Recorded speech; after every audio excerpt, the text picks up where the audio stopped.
Hugo, un placer, buenos días, muchas gracias por la invitación.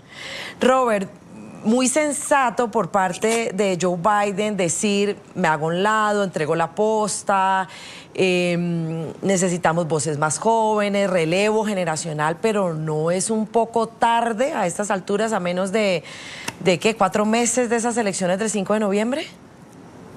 Sí, bueno, evidentemente yo creo que Biden es una persona que ha calculado, es una persona que hace cálculos políticos. Evidentemente no sabremos qué fue lo que se discutió a puertas cerradas con su círculo más cercano. Supongo yo que lo haría también para robar un poco de ese protagonismo que venía adquiriendo Donald Trump en los últimos días, a raíz también de su atentado, del intento de asesinato en su contra y lo que generó también la Convención Nacional Republicana. También podríamos aducir que podría ser ese otro el motivo, el de tratar de eclipsar ese momento que le estaba dando un repunte a Donald Trump. Y también yo creo que juega de alguna manera una parte personal. Me parece que estos son hombres que al final de cuentas, eh, digamos, si hay algún rasgo, un parecido entre ambas personas, es el de no abandonar una posición de poder, es decir, una posición personal, una motivación personal. Y Biden, muy en sus adentros, seguro creía que era la persona que quería continuar, digamos, en esta contienda y en esta campaña presidencial a llevar a puerto o a buen puerto su legado, porque también creo que juega mucho ese factor. Fueron 4 años y en ese país los presidentes que quieren fomentar o que quieren sembrar su política por generaciones, pues aspiran a otros 4 años más. Pero evidentemente, y como lo escuchamos en el reporte, ese debate de CNN para mí fue el punto de inflexión. Si ya de por sí se venía hablando de un declive en su vigor físico, yo creo que indudablemente ese debate fue, creo, el detonante para que viéramos esta decisión que tomó Biden y que también se veía reflejado en las encuestas, porque hay que ver que se venía dilatando aún más la ventaja entre Biden, obviamente a favor de Donald Trump, y una vez se hizo el anuncio de Kamala Harris para tomar las riendas de esta campaña, pues esa brecha ha comenzado a cerrarse y Harris comienza a, vamos a decir, a angostar, a minimizar esa distancia entre la campaña demócrata y Donald Trump. Así que tarde o temprano creo que fue la decisión correcta porque evidentemente a raíz de ese anuncio, pues los ánimos dentro del Partido Demócrata se mantienen en lo más alto hasta el momento. Sí, Robert, dentro del discurso, el presidente Joe Biden dice que es el momento de pasar la antorcha a una nueva generación, de un relevo generacional. Y quiero hacer aquí un paréntesis. ¿Es Kamala Harris el relevo generacional que en este momento necesita el Partido Demócrata? Donald Trump todo el tiempo se burló de la edad del presidente, ¿no? Siendo que Biden tiene solamente 3 años más que Trump. Y entre Kamala, que tiene 59, y Trump, ahí hay una brecha de edad. Pero si por el otro lado miro al candidato de la vicepresidencia de Trump, que es J.D. Vance, apenas va a llegar a los 40 años, también hay una gran brecha ahí de edad. ¿Cómo entender ese relevo generacional que está proponiendo el Partido Demócrata, que está diciendo el presidente Biden de cara a las elecciones en las que ahora Harris es la candidata o será la candidata? Bueno, me parece, obviamente es la candidata más joven, obviamente a comparación de Biden, y en el caso de J.D. Vance es una persona que tiene 39 años frente a Donald Trump, que tiene 78 años. Pero yo creo que tampoco estamos hablando, a ver, el tema de la edad influye indudablemente. Creo que estamos en tiempos en donde la óptica juega mucho y por eso hago énfasis en el debate que realizó CNN con Biden y con Trump, que si bien son dos personas que ya rayan en los 80 años, bueno, obviamente Biden es mayor que Trump, pero Trump también oscila a ser una persona octogenaria y que llegado el caso de ganar va a cumplir 82 años en caso de que gane y culmine su segundo mandato. Pero yo creo que también es importante señalar que aquí no solamente se trata de edades, sino también se trata de lo que representan como valor político y el entender también digamos, los nuevos aires políticos, porque realmente la edad, si bien es importante, tampoco es un reflejo de innovación. Y yo creo que hay que analizar, por ejemplo, lo que hemos visto, por lo menos en estos días, el contraste de ideas entre Kamala Harris y J.D. Vance, por ejemplo. J.D. Vance, una persona de 39 años y que tiene, perdón, lo voy a decir, pero es una persona que tiene ideas vetustas, arcaicas, de la manera en la que se refieren las mujeres, por ejemplo. Y esto dicho, y esto se ha documentado ampliamente, el de burlarse de mujeres que optan por no tener hijos, y es una opción personal, ¿no? Es decir, creo que también es importante analizar que no solamente se trata de cambios generacionales simplemente en temas de edad, en temas de cronología, por ponerlo de alguna manera, sino también refrescar ideas que vayan acorde con las necesidades de la sociedad.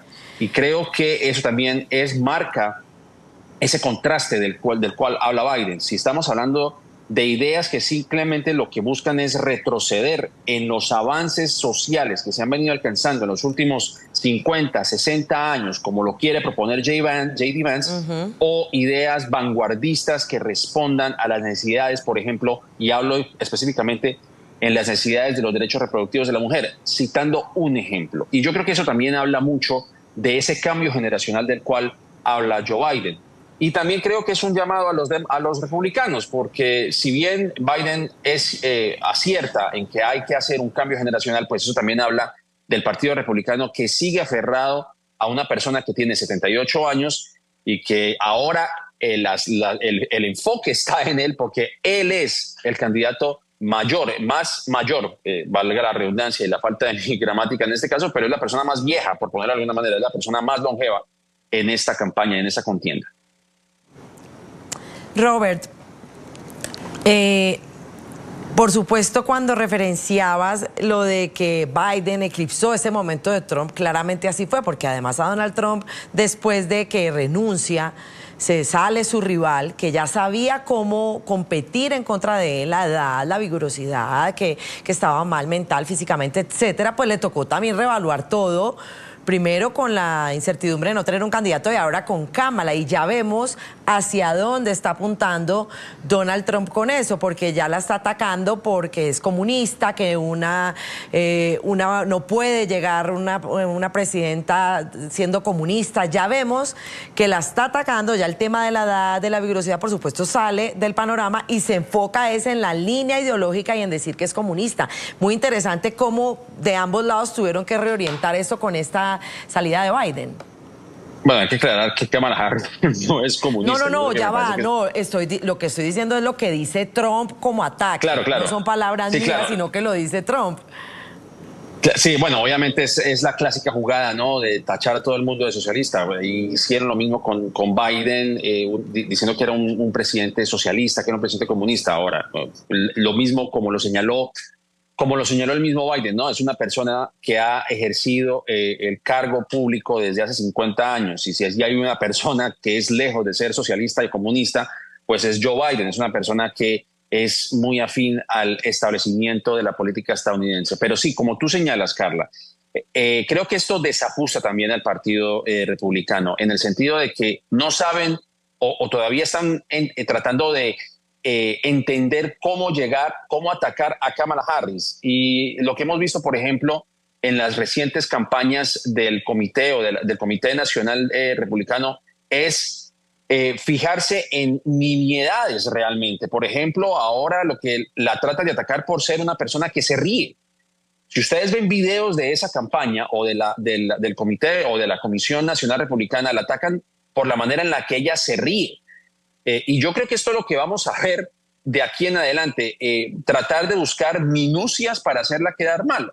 Creo que esto va a tener, digamos, un efecto contraproducente para los republicanos, porque si el ataque es hacia una persona que sabe reírse, que sabe desenvolverse, que es una persona desparpajada, suelta dentro de un público, pues yo no sé qué tanto le pueda desfavorecer o cómo puede llegar a un votante joven que precisamente los jóvenes ahora están saliendo, digamos, en banda a apoyar a Kamala Harris. Una reciente encuesta hablaba de que los jóvenes de 18 a 35 años la respaldan en un 60%, sí, frente a un 30% o 35% aproximadamente de Donald Trump. Así que, obviamente, como tú mencionas, todos los republicanos contaban que el candidato a vencer era Joe Biden. Sí. Y ante la decisión de Joe Biden, pues están tratando de hacer todo lo posible para atacar a Kamala. Y de hecho, ayer salió un informe en el cual dice que la campaña de Donald Trump entablará una demanda para que Kamala Harris no se haga al dinero ya recogido cuando conocíamos que la campaña era Biden para presidente y no Harris para presidente. Y utilizarán cualquier medio para atacar a esa campaña porque, como tú bien mencionas, pues yo creo que no contaban con que Kamala Harris fuera la candidata para llevarse la candidatura de la Casa Blanca de aquí a noviembre. Sí, Robert, durante el discurso de ayer del presidente Joe Biden hubo muchas personas atentas ahí a lo que decía el presidente. Uno de ellos fue precisamente el exmandatario y candidato republicano a la presidencia de Estados Unidos, Donald Trump. Se fotografió viendo el discurso del presidente Joe Biden. Miremos esta imagen difundida a través de algunos medios de comunicación que dejó en evidencia que el magnate escuchó a su ex rival mientras viajaba en su avión privado. Pocas horas después de las declaraciones de Biden, Trump aprovechó la coyuntura para criticarlo tanto a él como a la ahora fórmula presidencial de los demócratas, Kamala Harris. Escuchemos un segundo lo que dijo el presidente Trump. El discurso del corrupto Joe Biden en el despacho Oval fue apenas comprensible y muy malo. El corrupto Joe Biden y la mentirosa Kamala Harris son una gran vergüenza para Estados Unidos. Nunca ha habido un momento como este. Bueno, esto un poco, Robert, para hablar de, mientras el presidente Biden habla de que es el momento de la unión y no de la división, lo que sí vemos en Estados Unidos es una profunda polarización. Por un lado, republicanos, demócratas, todos haciéndose un campito en esa carrera presidencial. ¿Cómo lograr esa unión en medio de esta polarización política tan arraigada, tan fuerte, que incluso, Robert, se parecería mucho a lo que pasa en gobiernos de América Latina con polarizaciones políticas de ese tinte?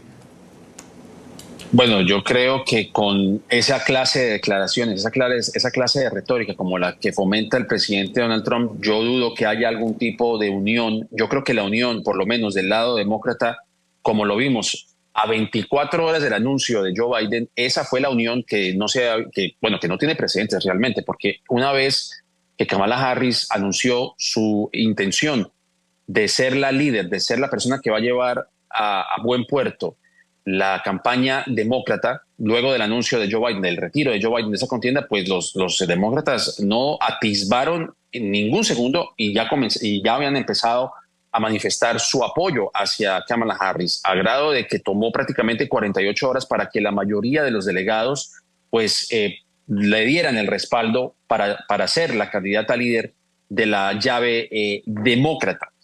Pero a tu pregunta, pues este tipo de mensajes, este tipo de retórica es, creo, con lo que han tenido que batallar precisamente los estrategas republicanos, porque a días antes de la contienda, de la Convención Nacional Republicana en Milwaukee, pues ellos decían que tenían, digamos, un reto para que Donald Trump fuera una persona disciplinada en su retórica y en su mensaje.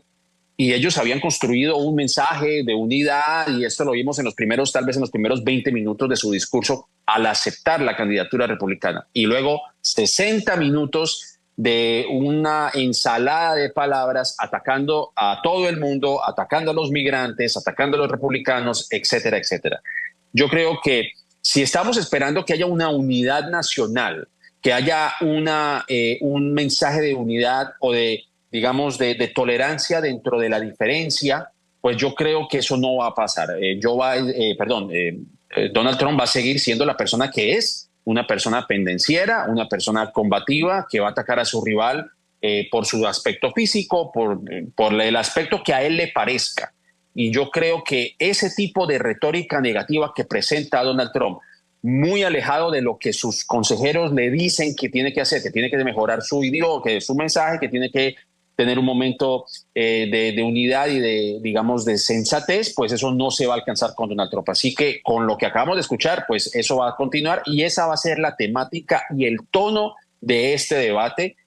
Ya el mismo Donald Trump dijo que que acordaba hacer un debate con Kamala Harris en la cadena Fox el próximo mes de septiembre, pero en vista de lo que acabamos de escuchar, pues creo que se va a mantener esa temática. y vamos a ver si Kamala Harris muerde el anzuelo, si también va a lanzar ataques contra Donald Trump de manera personal, que yo lo dudo, pero creo que a un llamado de unidad, creo que eso no va a ser posible. Robert, a pesar de digamos, de la trayectoria que ha tenido Kamala Harris, no sé si es una imprecisión decirlo, pero ha resultado una sorpresa ese impacto que ha generado Kamala Harris. ¿En qué sentido lo digo? Muchos analistas han dicho acá en este programa que Kamala Harris estuvo muy invisibilizada, ha estado muy invisibilizada en el gobierno. Pero de pronto, pues, como quien dice, es lo que tenemos y ella puede funcionar, y efectivamente se desbordaron las cuentas demócratas, las encuestas, como muy bien decías, se han acortado con Trump. Es decir, ha resultado ser una sorpresa y sí, de verdad estuvo invisibilizada un poco en el gobierno. Bueno, sí, yo creo que eso fue una jugada, bueno, no sé si llamarla magistral, pero sí fue una estrategia bien calculada por parte de Harris, porque, ¿a qué me refiero? Porque con Joe Biden, obviamente existían rumores, o existía como lo diríamos, el elefante en el cuarto, ¿no? El elefante en la habitación, y era su edad. Es decir, yo creo que la discusión de Joe Biden y la edad de Joe Biden no fue una cuestión de comienzos de año, no fue inmediatamente a raíz del debate en CNN, pues esto ya se venía preparando desde hace muchísimos años.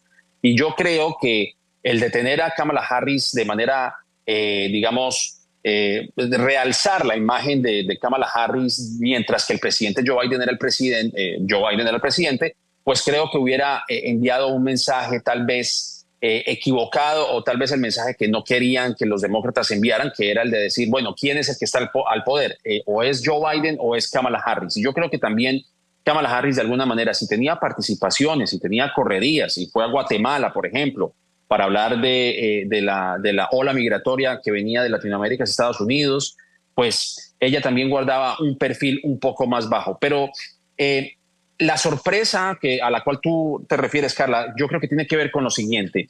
Yo creo que creo que muchas personas en Estados Unidos están comenzando a entender de que no se trata una campaña de dos individuos solamente. Esto no solamente se trata de Donald Trump versus Joe Biden. Se trata de una campaña de dos administraciones, porque si bien el presidente es la cabeza más visible de un gobierno, pues el presidente cuenta con otras personas a su alrededor, cuenta con un gabinete que también cuenta tal vez con más experiencia en algunos rubros que otros a comparación del presidente. Entonces yo creo que las personas, hablando de unidad, entienden que el rival a vencer es Donald Trump por lo que él representa, por lo que su administración representa, por lo que ya vimos anteriormente, porque el presidente o el expresidente Trump no es un neófito. Él ya tuvo 4 años de administración, de mandato en Estados Unidos. Y ya sabemos que en el caso de algunas mujeres, que son las que más han alzado su voz en apoyo a Kamala Harris, saben que 4 años más de gobierno de Donald Trump podría incluso representar un retraso, o por lo menos una baja, un descenso en un avance progresivo para las mujeres. Lo vimos, por ejemplo, con el nombramiento de 3 jueces en la Corte Suprema, que fue también parte digamos, del gobierno de Donald Trump. Así que no se trata de dos individuos, sino de dos administraciones. Y bueno, Harris fue parte de esa administración de Joe Biden en estos 4 años. Así que creo que eso es lo que ellos también están tratando de dar a entender al público. No son dos individuos nada más, sino que es un programa, es un proyecto de gobierno. Bueno, ahí lo dijo usted muy bien, Robert. No es un neófito el presidente Trump, ya viene con 4 años de administración, y el apoyo del presidente Joe Biden pues seguramente también será de mucha importancia en esta carrera presidencial. Fueron 50 años prestando sus servicios de materia política para los Estados Unidos. Robert Valencia, analista político en la Unión Americana, además periodista y comentarista en diferentes medios a nivel internacional. Gracias por su tiempo, su punto de vista y su análisis. A ustedes, Carla, muchísimas gracias. Hugo, un placer.